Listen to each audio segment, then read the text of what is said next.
Mystic vibration numerology మన క్యాలెండర్లో వచ్చే డేట్ ఆఫ్ బర్త్స్లో చూసుకుంటే కనుక 15 అండి.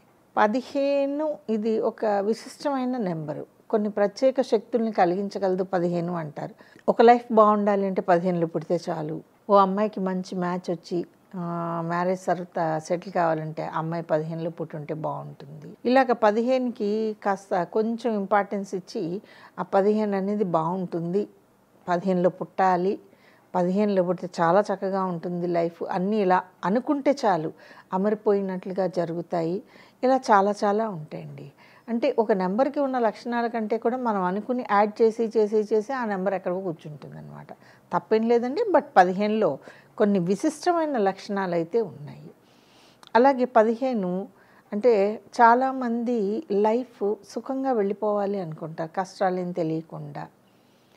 నిజమేనండి. దేనికి కష్టపడకుండా కావాలనుకున్నవి అందుతూ ఉంటే మనసు పెద్దగా మధించబడకుండానే కొంతమంది లైఫ్ని చూస్తే నాకు అనిపిస్తూ ఉంటుందండి. ఈ నెల మేము అక్కడికి వెళ్ళొచ్చాం, ఓ 3 నెలల తర్వాత మేము అక్కడికి వెళ్ళొచ్చామండి, ఇక్కడ ఇలా చేసాము, ఇక్కడ అలా చూసాం, ప్రపంచాన్ని చూసాం, రకరకాల ఫుడ్స్ ఎంజాయ్ చేసాం, మనుషుల్ని కలిసాం, ఎక్కడెక్కడ వాళ్ళను చూసాము, సూర్యోదయం ఈ దేశంలో చూసాం, ఆ దేశంలో సూర్యోదయం చూద్దాం అనుకుంటున్నాం. ఈ థాట్ ప్రాసెస్ ఎవరికి ఉంటుందంటే 15కి ఉంటుందండి. అంటే జీవితాన్ని అనుభవించటం అనే ఒక ఆర్ట్లో వీళ్ళ నిష్ణాతులు. దానికి తగ్గట్టే వాళ్ళ లైఫ్ ఉంటుందండి. వాళ్ళ ఎర్నింగ్స్ కానివ్వండి, వాళ్ళకు ఉండేటటువంటి ఎసెన్షియల్ థింగ్స్ అన్నీ కూడా, ఫినాన్షియల్ ప్రాపర్టీస్ అన్నీ బాగుండటం వల్ల ఆ 15 ప్రతి నిమిషం ఎంజాయ్ చేస్తూ వెళ్ళిపోతూ ఉంటుంది.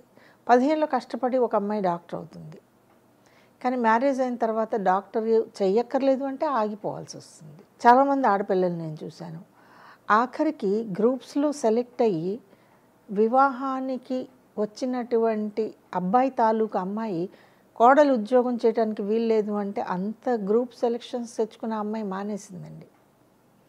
అది మన సొసైటీలో దౌర్భాగ్యమో మరి ఇంకేదో తెలియదు. ఇలా అంటే అత్తగారులకు కోపం రావచ్చు, నా ఉద్దేశం అది కాదండి. అఫ్కోర్స్ అది మీ ఫ్యామిలీ ఇష్యూ, నేనేం చేయలేను. కానీ కష్టపడి ఒక లెవెల్కి వచ్చి ఇక అందులో స్టెప్ ఇన్ అవుతాము అని అన్నప్పుడు మ్యారేజ్ అనేది ఒకసారి అడ్డుపుల్లలు వేస్తుంది. చూడండి, 15లో నాకు ఒక్కోసారి కనపడింది. అఫ్కోర్స్ తర్వాత లైఫ్ బాగానే ఉంటుంది, వాళ్ళ మాట ఈ అమ్మాయి ఉంది కాబట్టి లైఫ్ ఆటోమేటిక్గా బాగానే ఉంటుంది.